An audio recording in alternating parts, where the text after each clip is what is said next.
Since I became wheelchair-bound due to an accident 2 years ago, the attitude of my husband and his mother had become overtly harsh. "Sorry, but could you get out of this house?" One night, my husband told me abruptly, and for a moment I couldn't understand what he meant. "What do you mean?" "I mean it literally. My mom and I talked it over and decided." "So, asking me to get out means you want a divorce?" "Yes, that's right. I've been thinking that for a long time. We don't need you anymore now that you're not making money." He clenched his fist and spat out the words as if he were spitting blood. "I got it. Thank you for everything. And, thank you for leaving nothing behind in the end." That's all I said, and I left my seat. They would only understand these words a bit later. My name is Emily. After graduating from college, I've been working at the current company for 10 years. All right, I'll go home now. See you tomorrow, you guys. See you tomorrow. I closed my laptop and stood up from my desk. I looked at the clock by the window and found that I had worked 2 hours of overtime. The meeting that started in the afternoon was pushed back. And I ended up spending time preparing meeting materials and responding to emails after working hours. I left the office, took the elevator down to the ground floor. Through the glass automatic doors at the building entrance, I saw that it was already dark outside. After leaving the company's main gate, I checked the train schedule on my phone while heading to the nearest station. As I walked towards the station, I saw 2 colleagues from the same department as my husband, Bob, also heading towards the station. I wonder if Bob has already gotten home. Recently, we stopped talking about our work at home, so I don't even know if Bob's work is busy right now. To be precise, talking about work at home started to visibly sour Bob's mood, so we naturally stopped bringing it up. On the train ride home, I gazed out the view out the window. When Bob and I were dating, we often went home together at the same time to finish work, but for the past year or 2, we have been completely apart. Suddenly, a young couple standing near the door caught my eye. I overhear them, probably college students, happily chatting about the movie they saw the other night. The happy scene overlapped with memories of the past. I managed to pass the sudden surge of emotions by closing my eyes tightly and shutting out the view. "Hi, I'm home."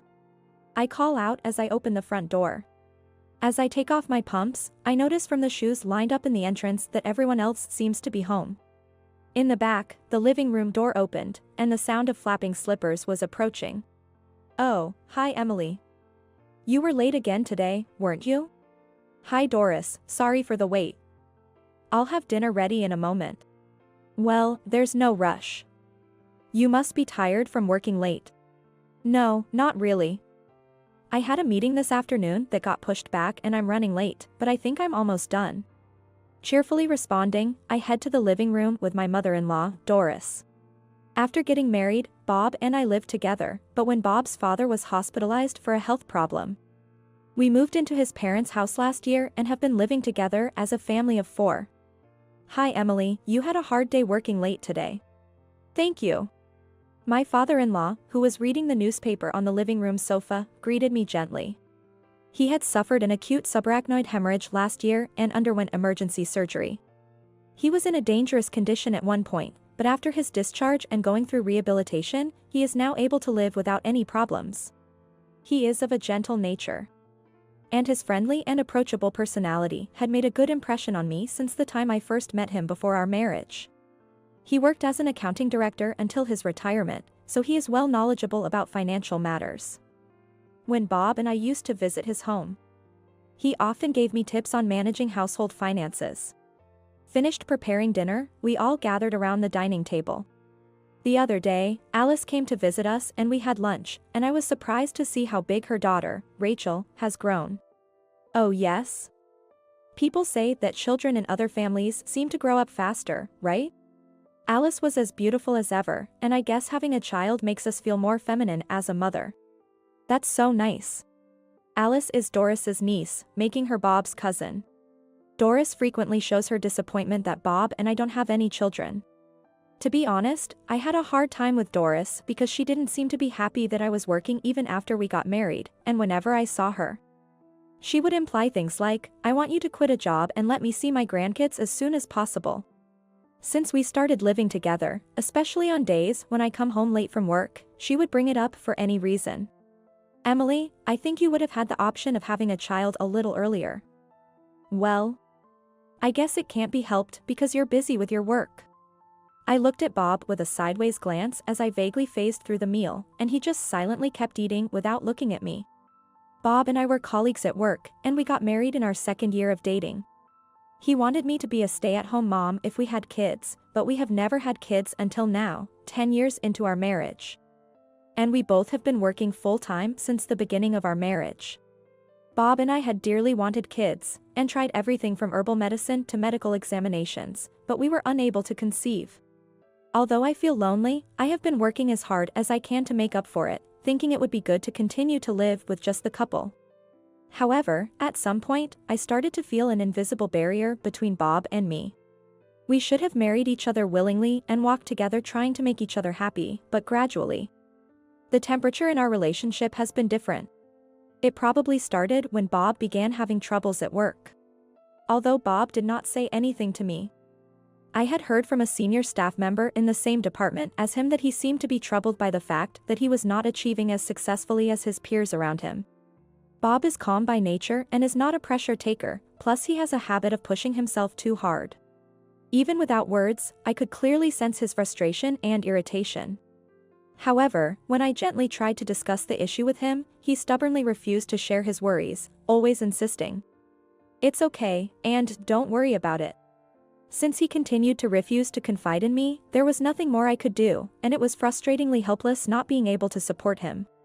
Still, on days off, we would go on trips or relax at home together, valuing our time as a couple.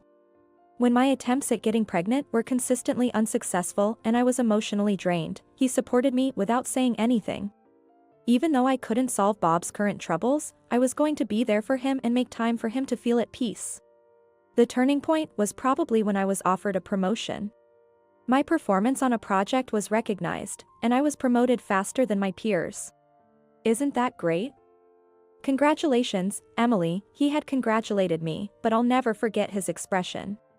With tears almost coming, all I could say was, "Thank you." As my work became busier, the distance between Bob and me only grew. Eventually, the time we spent together decreased, conversations dwindled, and by the time my income surpassed his, we hardly looked each other in the eye. As I watch Bob's back as he finishes his meal and leaves his seat without a single word of conversation, I wonder if I had been able to help him more back then by desperately trying to hang on without fear of rejection. Would we have had a different relationship than we do now? When I opened my eyes, the first thing I saw was the stark white light of fluorescent lamps. After blinking several times, I looked around. It appears that I am lying in a hospital bed. Looking down, I saw an AIB hooked up to my arm and both of my legs in multiple layers of bandages and casts. The moment I tried to move, I felt a pain like I've never felt before in my entire body. Ow. Tears blurred my vision due to the overwhelming pain. My body felt as heavy as lead, and I couldn't seem to move at all. What on earth had happened? I tried to recall the events leading up to the moment before I woke up.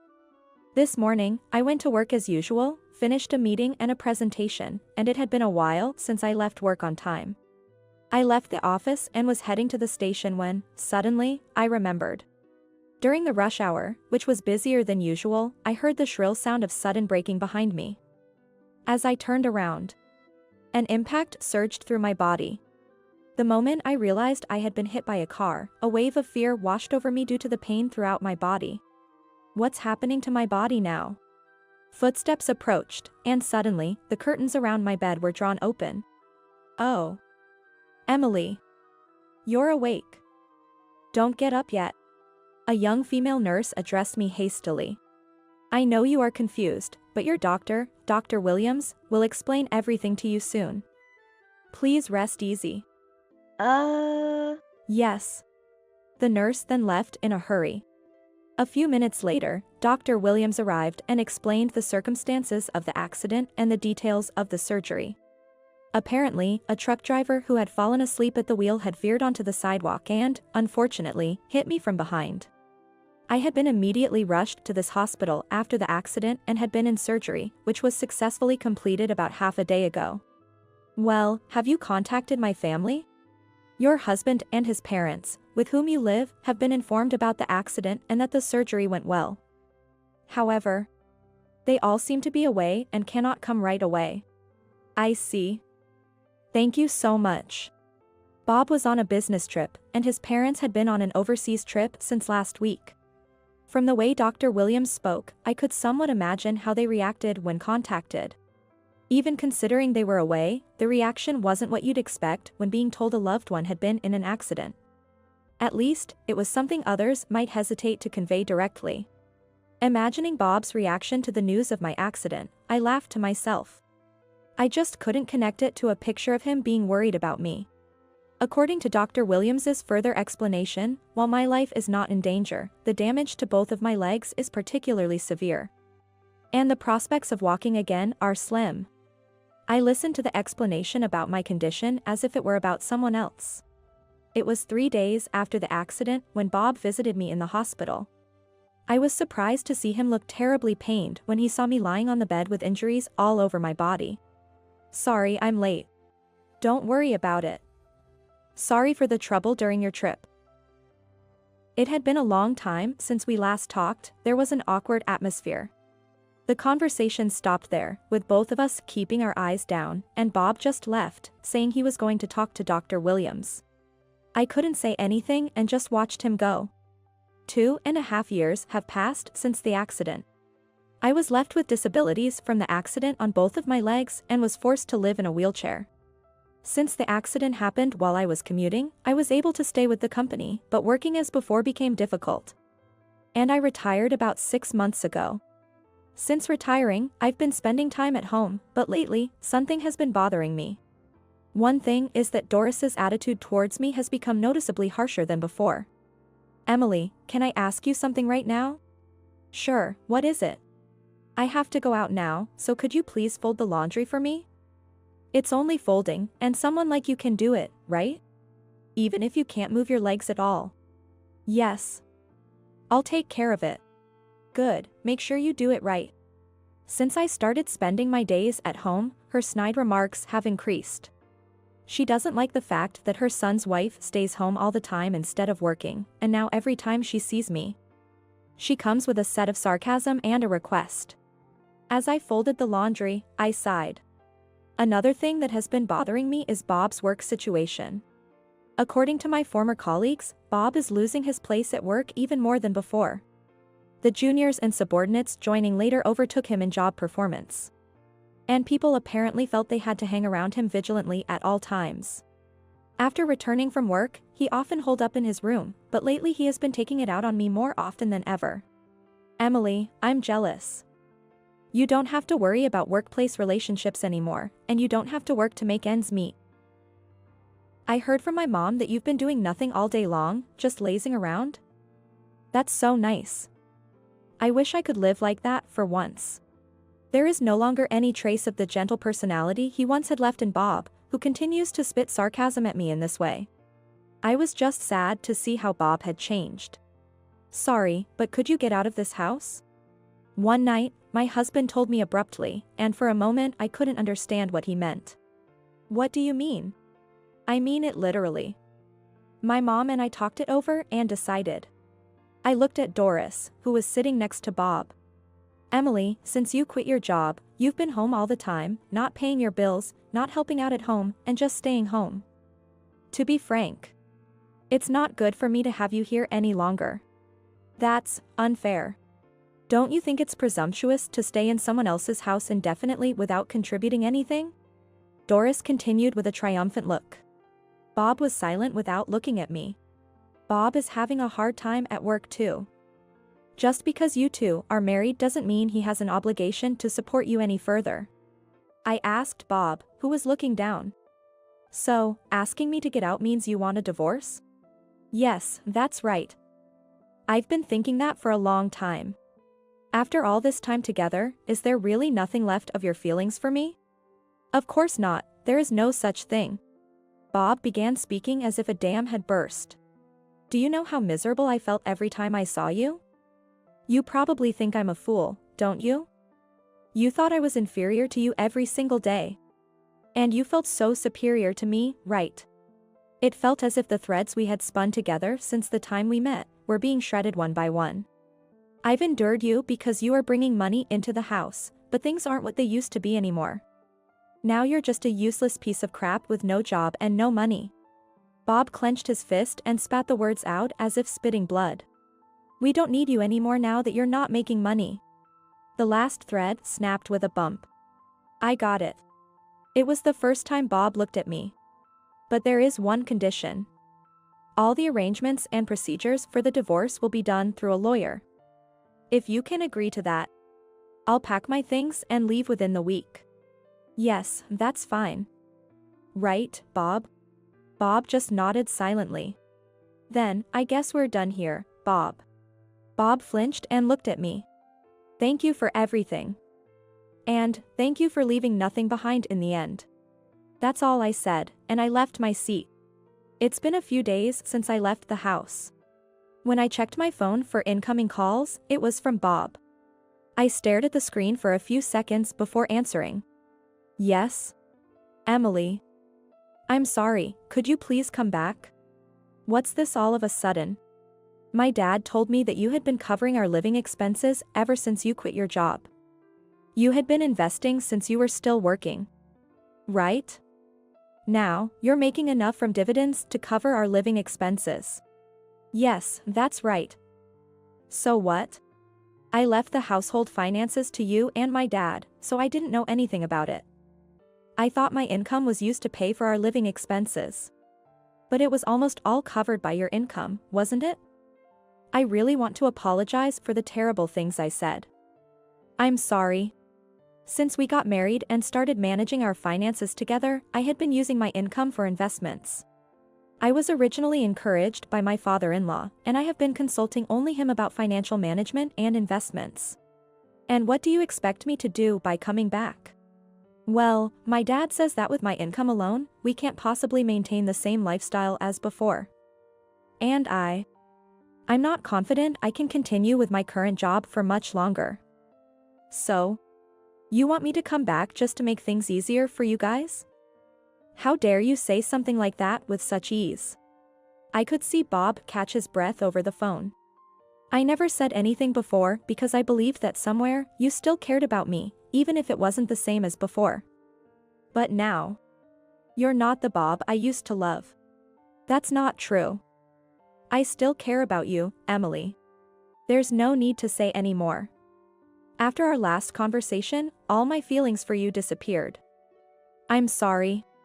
But however you and your family end up, I really don't care anymore. Thank you for truly leaving nothing behind, no trust, no memories. Wait, Emily. Please, forgive me. The divorce arrangements and proceedings will be handled entirely through a lawyer. Don't contact me again. I hung up the phone after that and refused all further communication. Afterwards, the divorce proceedings moved quickly, and I completely cut off my ties with Bob. I still keep in contact only with my father-in-law. So, you haven't had any trouble with living expenses since you left Bob? No, not at all so far. I'm glad to hear that. Emily, I'm sorry to have caused you so much trouble. When Bob and Doris told me about it later, I couldn't help but yell at them for what they had done. And the way they have treated you over the years, as a family. I should never have overlooked it. I'm sorry I couldn't do anything. Oh no. Please don't worry about it. It is my apologies for the inconvenience to you as well. After I left, it seems there was constant trouble at home. Even without my income. Bob and Doris continued their lavish spending and eventually took out loans against their property because they couldn't reduce their standard of living. Fed up with his wife and son who showed no sign of changing their ways, he recently divorced as well. This has been a good opportunity to rethink my life from now on. I can live comfortably with what I have now. And I'm looking forward to trying new things. Then I smiled brightly.